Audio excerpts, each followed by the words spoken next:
The hope for the followers of God, whose names are found in the Lamb's Book of Life, has always been in the resurrection of the dead. Job said that after his death, one day his flesh would see God. The psalmist wrote that his soul would not remain in Sheol or the grave. And again the psalmist wrote that one day he would awake from the grave in the likeness of God.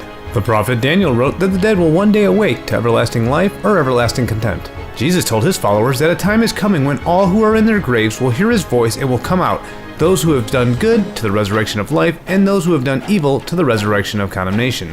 The apostles too taught about the resurrection of the dead, none more than the apostle Paul. Paul said that there will be a resurrection of both the righteous and the wicked. This is consistent with what the apostle John wrote in the book of Revelation. They came to life and reigned with Christ 1,000 years. The rest of the dead did not come to life until the 1,000 years were ended. This is the first resurrection. Many question when the first resurrection will take place. For starters, we are told that the dead will rise on the last day. Mary told Jesus that she knew that Lazarus would rise on the last day. In Mark, we are told that angels gather God's elect at the appearance of Jesus after the prophesied darkening of the sun and moon. Paul wrote, "In a flash, in the twinkling of an eye, at the last trumpet, for the trumpet will sound, the dead will be raised imperishable, and we will be changed." The last trumpet may be the seventh trumpet that John writes about in the book of Revelation.